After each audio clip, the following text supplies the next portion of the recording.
So welcome everybody to our 67th Physio First AGM. Apologies for absence. I know we have apologies for Mrs. Christine Potter. Do we have apologies from anybody else? Good to see. No. Okay, thank you. The minutes of our 66th AGM have been available on the website and circulated via e-alert. So I'm sure those of you who have read the minutes will put yourselves back in the room from last year. And now for our Chairman's report. I know every chairman in the history of Physio First and OCPP before it has started their final chairman's report to our AGM with words such as, "I can't believe how fast these 4 years have flown by." Just because this has been said before does not mean it is any less heartfelt or accurate. It is also my privilege and slight indulgence at this time to revisit these 4 years with some highlights and achievements of Physio First. These are not my achievements. This is the collective activity of a huge and dedicated team.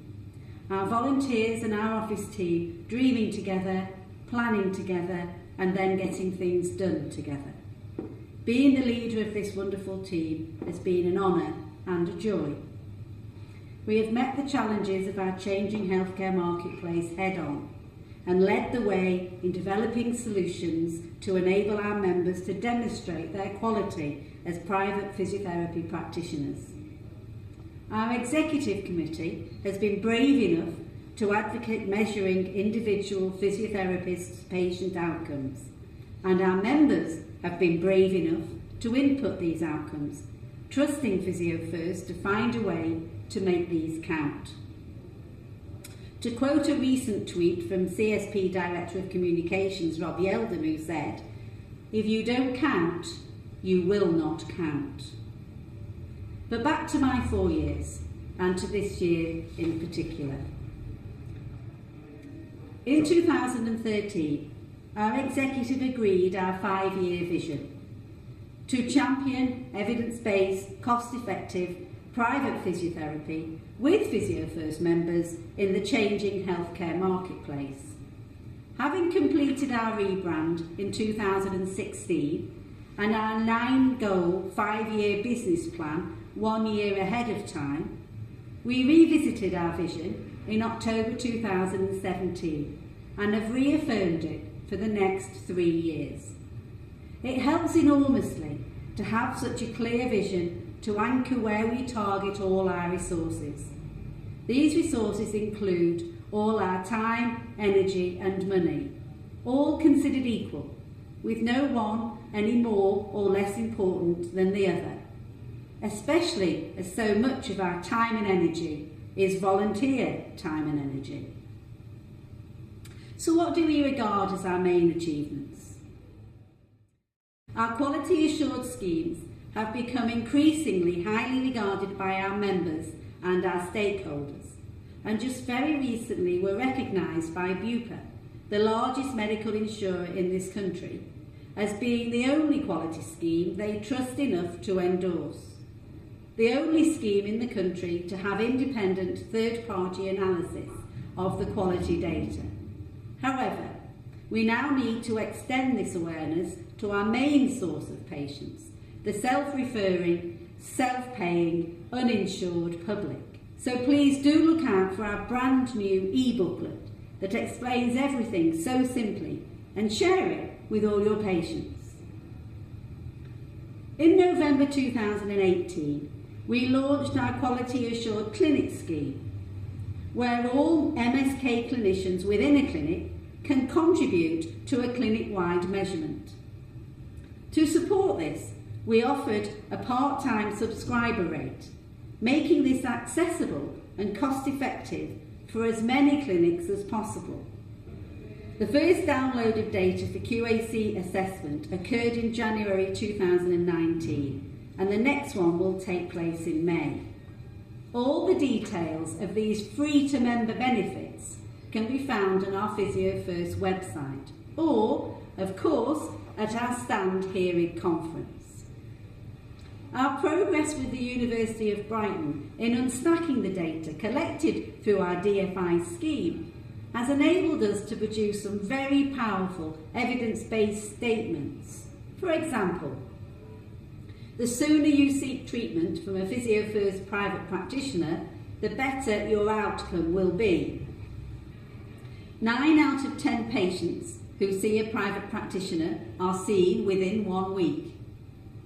77% of patients exceed, fully or significantly achieve their treatment goals.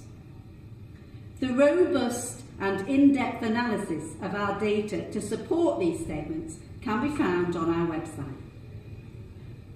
Our DFI scheme enabled the University of Brighton team to deliver 2 poster presentations and a Rapid 5 presentation at the November 2018 Physiotherapy UK conference.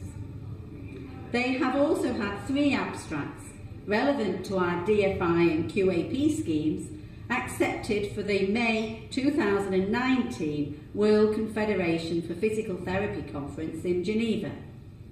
2 of these are platform presentations and 1 is a poster presentation.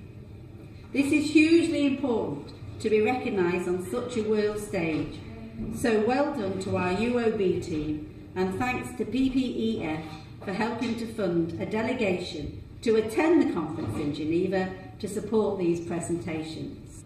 Thanks to the collaboration with our transformational partner Blues Inc., we were able to react swiftly to guide our members through the introduction of the new GDPR regulations in preparation for the May 2018 legislation.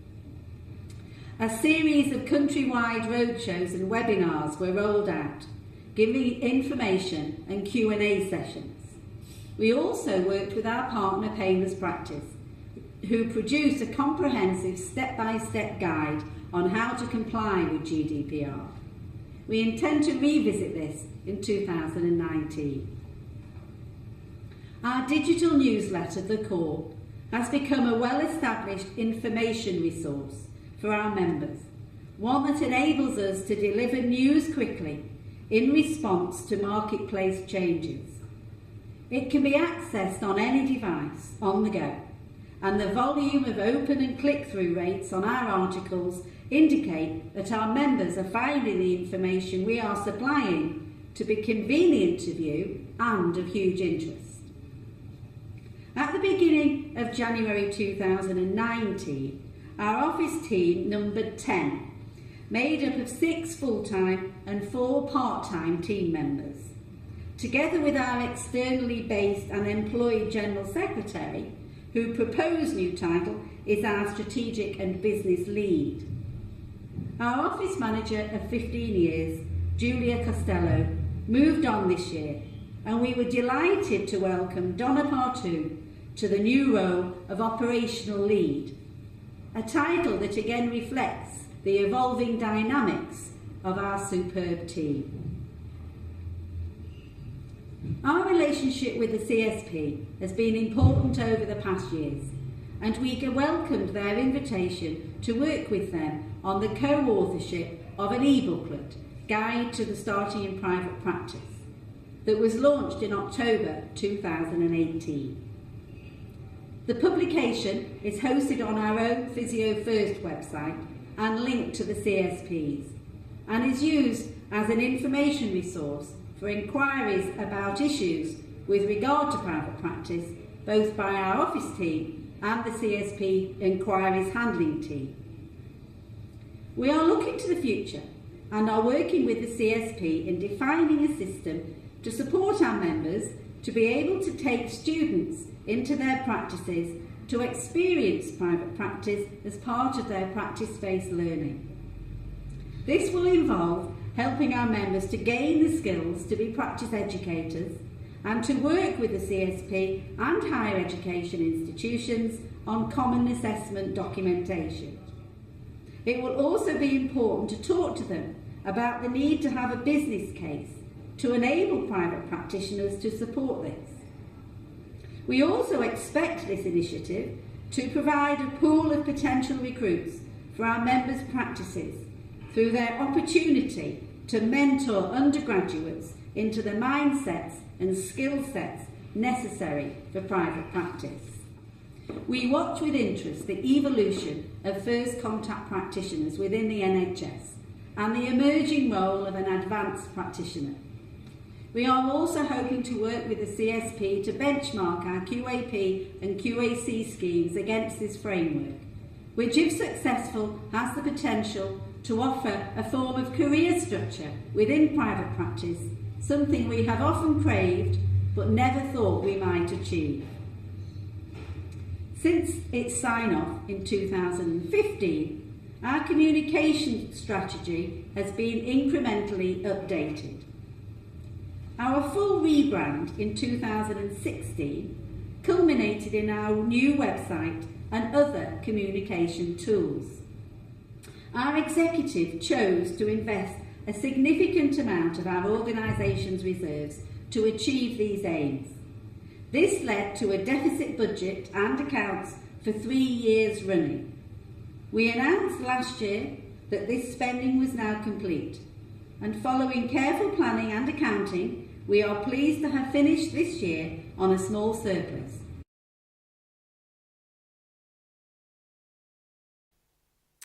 Other activities emanating from our communication strategy include a project on Physio First member value and the analysis of our membership, so we can become more targeted in our communications and our benefits. We have also deployed our social media strategy, which is growing organically. We have in March, just now, 2019, completed our second positioning exercise, updating the one from 2014, to enable us to understand, through member and non-member feedback, the progress of our organisation over the past 5 years, and to help us determine any new direction of travel. In terms of our executive structure, we continue to evolve. We propose that our honorary editor will become part of the wider education subcommittee, where our honorary education officer will have full responsibility for all our education vehicles, with all the shared purpose of assisting our members towards achieving QAP or QAC status. In Touch remains a hugely valuable resource, and you will see the picture, and you received your first In Touch in a paper envelope because of our move away from plastic, something we have PJ as outgoing editor to thank for. Well done, PJ.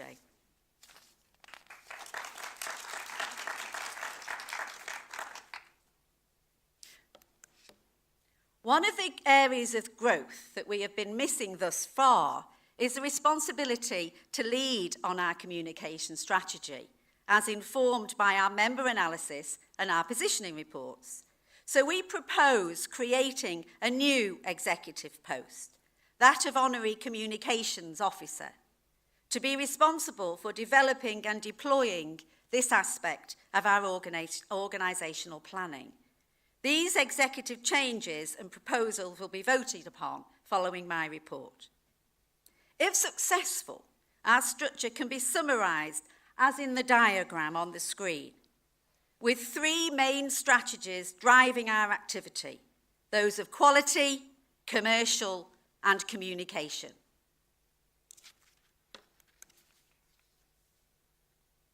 Following the groundwork undertaken on the physio co-op concept over the last 2 years, its development has progressed well during 2018. In February, our executive sanctioned Paul Donnelly just to get on with it. March saw the Physio Co-op selected for an inclusion in a platform cooperative accelerator programme that Paul attended between April and June. The Physio Co-op trade stand at our conference last April attracted a steady flow of visitors requiring more information, and this is continued this year. And if you haven't yet been to speak to Paul and you're interested, then please do whilst you're here at conference.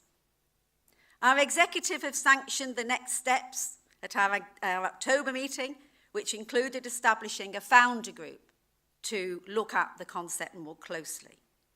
A guide to the recruitment process to that founder group was produced and published in our February edition of the core and was updated with an application form to join that founder group, and there was a link to that in our March core, which went out about 10 days ago. Paul also has copies on his stand. Progress on the Physio Co-op and updates on Paul's endeavour to lead this project will continue to be reported in the core and through several and various social media posts, which he says he's poised to begin. We as an organisation have long recognised that we need to work smarter, nimbler, and be more flexible and agile in our changing marketplace. All membership organisations need to adapt to our fast-changing environment and learn how to engage Generation Millennials, who are set to become the majority in the workforce, and whose outlook leaves them less inclined to join organisations. This remains a challenge to us all. And with that in mind, I'd like to share a quote from you, originated from Pastor Rick Warren.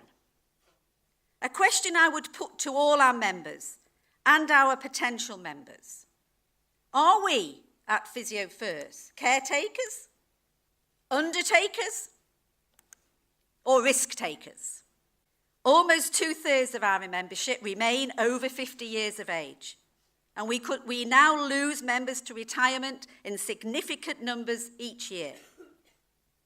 We could, as an organisation, recognise and plan for the fact that this is likely to continue and design our benefits and services to meet their needs as they prepare to close or sell their practices. We could be caring for them and supporting them until they no longer need us.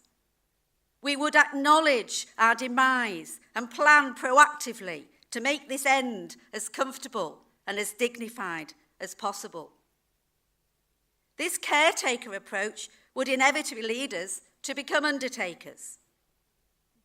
Maybe a credible, defendable, and comfortable end after nearly 7 decades of existence as OCPPP and now Physio First. However, I do not believe that our newly elected executive will take either of these approaches. They will continue to be risk takers, striving to reinvent Physio First once again and meet the new needs of our community, bound by a love of what we do, as well as the need to perform in the private healthcare marketplace.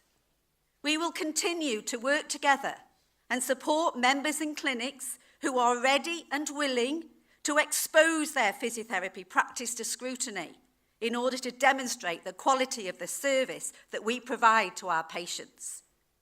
We will continue to shout about this quality from the rooftops, as it's always easier to be loud about something you can evidence. We will work with the CSP to create a career structure for private practice into which we can welcome students and start to nurture a new private practice generation for the future. We will support the NHS moving to first contact practitioners, as of course we've all been exactly that since we went into practice. Any change in public awareness that makes physiotherapy the go-to profession can only be great for all of us. So in closing, I want to say thanks to everybody who's been part of our last 4 years together. It's been an honour to work with you all. A final thought from Pastor Rick Warren. Undertakers quietly talk about yesterday. Caretakers carefully plan for today. But risk takers boldly plan for the future. Let's be bold.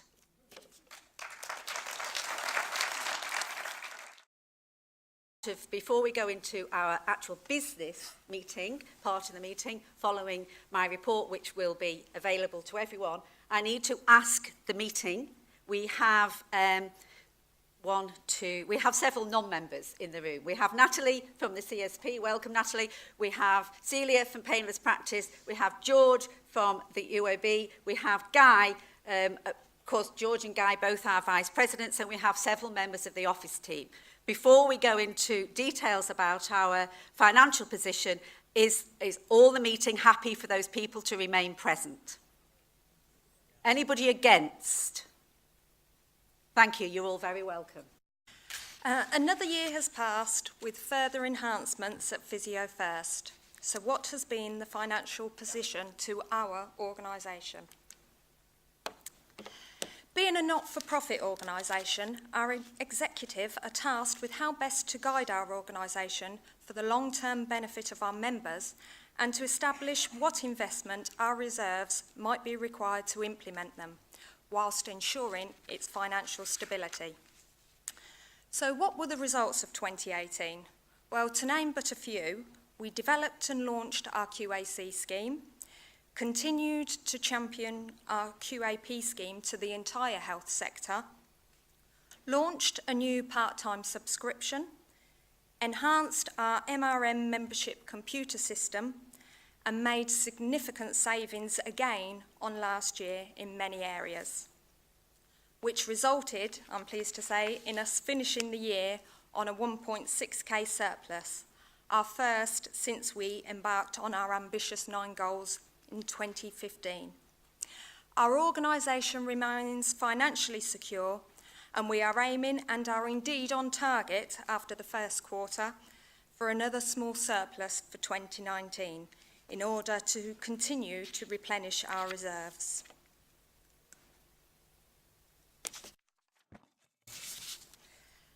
So the overall surplus from conference was 26.6k, which was up by 0.9k in 2017. This surplus is before any administration costs are involved in producing such a successful event. Contributions for the Benevolence Fund totalled £1,165, and I would like to thank all the members who donated. The Education Day at Conference and regional courses created a surplus of 5.2k, up from 4.6k in 2017. Again, this surplus is before any administration costs. Grants received totalled 148.3k, of which 139.9k came from the PPF. This is made up of Data for Impact Project, 116.8k, Website and Communication Project, 7k, Conference Speakers, 7k, IPTA and WCPT attendance, 5.5k, and the In Touch publication, 3.6k.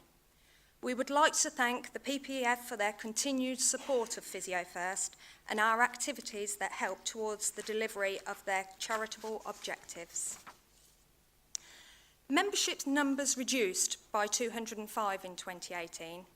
This reduction is continuing to be addressed in our recruitment and retention project and with our 5 member benefits and QAP/QAC schemes. Our gross membership income increased by 5.8k.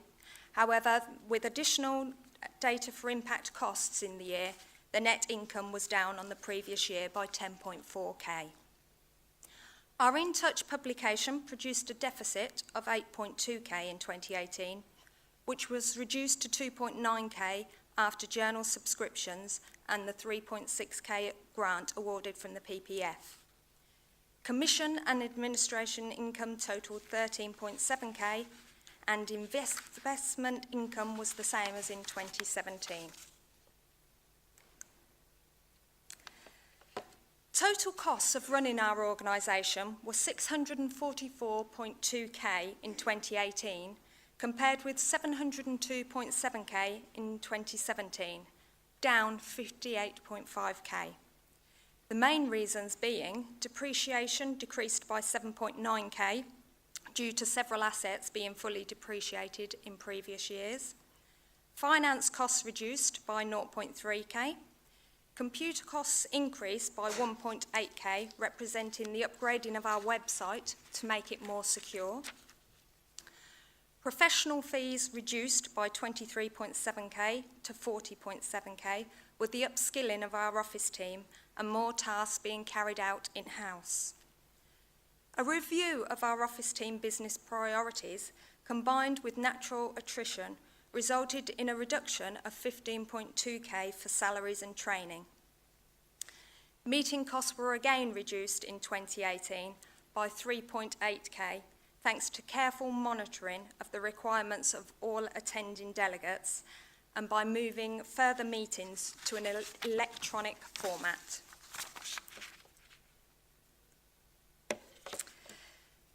Reserves were 159.1k at the end of December 2018, up from 157.5k at the end of 2017, a small increase that our executive had planned for.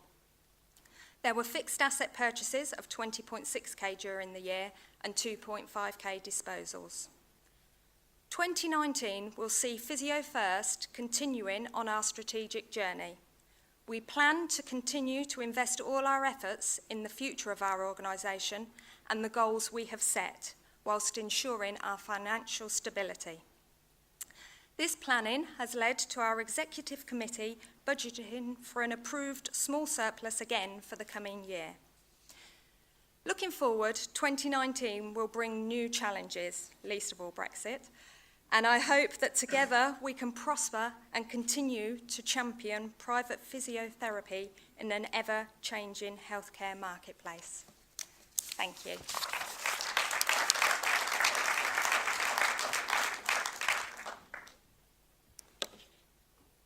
Thank you, Jackie.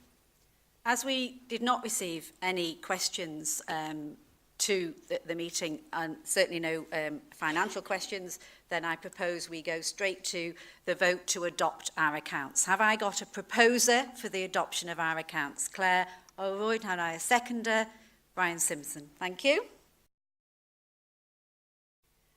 We now need to move to the proposed appointment of our auditors. So Horson's is the proposed auditor. So have I got a proposer for that? Mr. Johnson, thank you. And we had a seconder, Karen. And now can we take that to a vote, please? All those in favour? Thank you. Anybody against? Any abstentions? Thank you.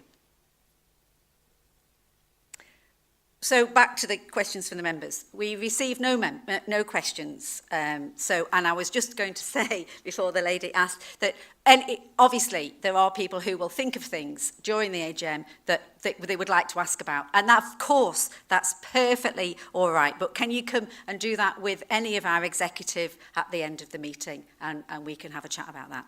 That'd be great. Thank you. Okay, we're now to move on to amendments to our constitution. And as I said in my report, we have two suggestions for changes to the makeup of our executive.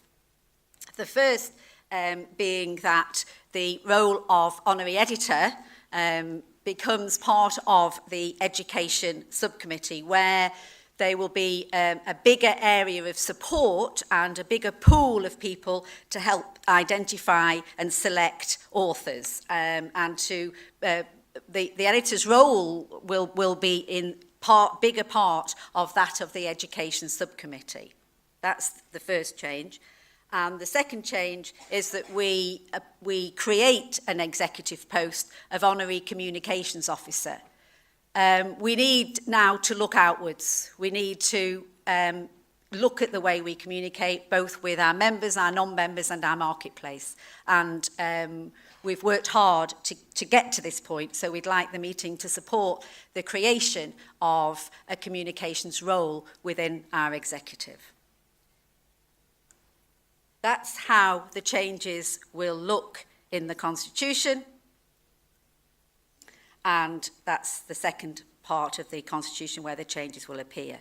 So this proposal is proposed and seconded by our Executive Committee, so this goes straight to a vote. Can I have all those in favour of supporting the executive's recommendations about the changes in our exec? Have we got anybody against? And have we any abstentions? 1. Thank you. So, we just moved to our revolving door of volunteers. And we've got a lot of change this year. And so we have, as you can see, a table full of gifts on my right-hand side, which we do not propose to give individually at this meeting. We will thank everybody standing down and the changes in place, and we'll do our elections. And then at the end of the meeting, all our retiring post holders can do their photographs and gift giving down here at the front, while everybody else goes and gets a drink with the trade sponsors. So I think that will probably make it a little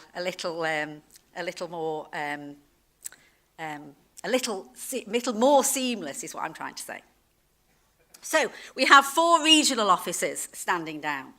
We have Liz from East Anglia, Anna from Kent, who I don't believe is here, Jehan from Surrey, who I don't believe is here, and Tobias Bremer, who's from, where are you from, Tobias? Sussex. So Tobias and Liz are both here, so if they can just stand up and take the thanks of the meeting.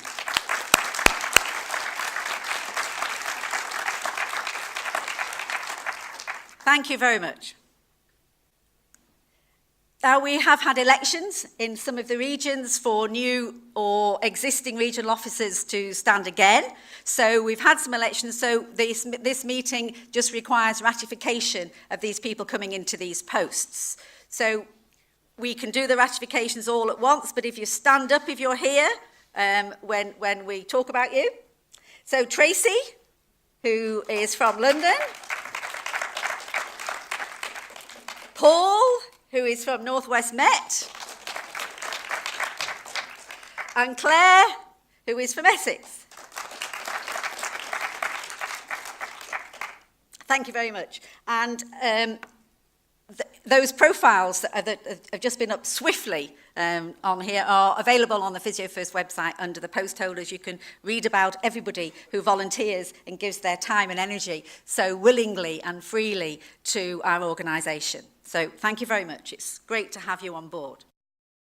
We have executive officers standing down, and these 4 people between them have given endless hours of dedication to Physio First in one way or another.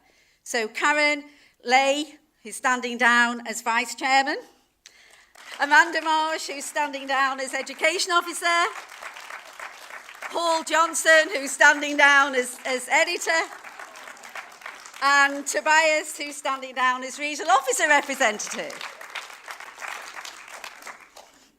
Wonderful. Thank you, guys. And I'm sure that everybody appreciates all the time and effort that you've put in. Now, we have a new executive member who has already been elected by the proposed by the ROs themselves and elected by the full meeting, and now requires ratification. This is Lucinda, who is going to be a new member of our executive. Unfortunately, not unfortunately for her, she's away skiing, which I'm sure she's having a great time, but I'm sure she's really thinking about us at just this moment as we ratify her position on our executive. Great to have such young new blood. So can we just vote? It's proposed by the full meeting, so we now need to vote to ratify Lucinda as a member of our executive. All those in favour? Anybody against? Any abstentions? I'm sure she'll be delighted. Thank you. And now we have to elect. Now, these people have been proposed by the executive and seconded by the executive. So now we have to vote and elect the next positions. So the first one is our brand new Honorary Education Officer. And we'd like to propose that the meeting supports the election of Byron Clitheroe. Byron, stand up, please. So, all those in favour? Anybody against? And any abstentions? Congratulations, Byron. Now, this is a reposition. Sandy's finished her first term as Research and Development Officer, but it's such an exciting time in R&D and QAP, QAC, DFI. She cannot walk away from that, can she? So, Sandy, where are you? Oh, you're there! Right at the back. So Sandy is very happy to restand into this post at such an exciting and pivotal time. So can I ask the meeting to support the executive's propose and seconder of Sandy to remain as R&D officer? Anybody against? Any abstentions?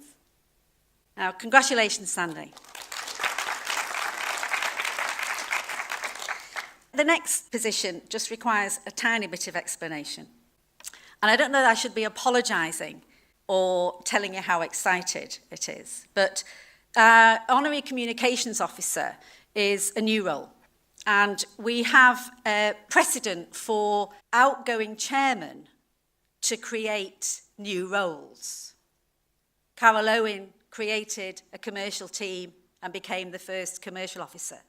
Sandy created a research and development team and became the first research and development officer, because the chairman is the person who probably understands where the gaps are. I am happy to tell you, although my husband would probably disagree, that our executive have asked me and proposed and seconded that I should be our first communications officer. And I do hope that the meeting will support that nomination. All those in favour? Anyone against? And any abstentions? Thank you very much. I am honoured. I deliberately didn't look at you. Did you vote against? No, thank you. So now we have some more thanks. We have 3 vice presidents standing down. Now, these 3 people between them, I'm not going to embarrass them by telling them how many collective years they've done and how long they've been around. And I know we're not losing them. They're just standing down as vice presidents. So can the meeting give enormous thanks to Karen Winrow, Margaret Reevy, and Mark Potter. Thanks, guys. You've been a tremendous help. Thank you. And for now, I'm going to give grateful thanks to Sue, who's been my president, and Guy, who's been a vice president, and George, who's been a vice president. But I'm going to shut up about them, because there'll be more about them later. This is the moment at which one person hands this glorious chain and every bit of responsibility that goes with it to my successor. It gives me enormous pleasure to be able to hand the reins to my vice chairman, who has been a rock, and she's a combination of excited and scared, as we all were at this particular point as we cross over into this job. But we're a team. We work hard as a team together, and if Karen gets half the amount of support, a tiny amount of support that I've had from my executive, my husband, my general secretary, the whole office team, the whole post holders, and to be fair, all the members that you meet on the journey.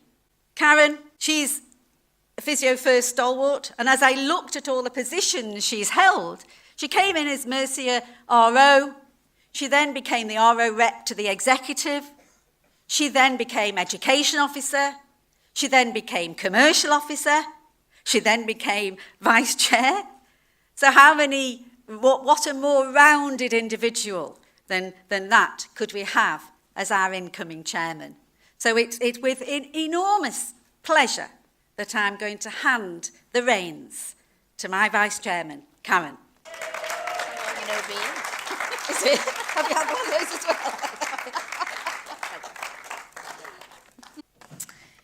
Well, the end of one era, the start of another. And I want to talk to you about Pam for a moment. Pam said in her annual report, let's be bold. And I think it's that quality of endeavour of willingness to challenge, to strike out in new directions, and to position Physio First as ready for the future, which has been a constant feature of her chairmanship. Championing the Data for Impact project, even in its early days when none of us really knew what it was for. Restructuring our executive to make sure we're fit for purpose for the future. Forging collaborative relationships with the CSP, and the formation of our groundbreaking QAP and now QAC awards. All have happened on Pam's watch. Her leadership and guidance to our executive, committees, and office team have enabled all of us to grow and to become the functional, supportive, and effective team that is proud to champion private physiotherapy together with you all. She will indeed be a hard act to follow. It is an honour and a privilege for me to be elected as your chairman, and I will strive to build on Pam's legacy and face the challenges of the future with commitment, determination, and I hope the support of you all. Thank you.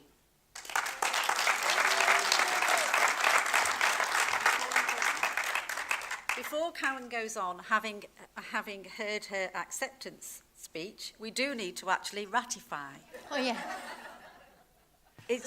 She has been, no, come back. She has actually been elected by the executive, that's the constitutional, but we do have to ratify her appointment. So, having heard what she had to say, I do hope none of you vote against. So, all those in favour?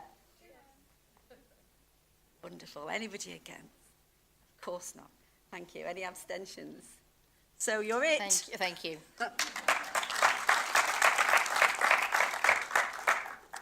So, just a couple more announcements. Of President first. You've heard about Sue before, and I'm very pleased to announce that Sue is going to continue as our president for my chairmanship. Sue, thank you very much. And I'm also very pleased to announce we don't let people get away easily, and Guy is going to continue in his commercial role, helping our commercial team as one of my vice presidents, and George is going to continue his sterling work with our team at the University of Brighton in championing QAP and QAC, so thank you very much. And I think that's about it, apart from save the date for next year. So, can I close this meeting? So I now close this meeting. Thank you very much, everybody. To the bar.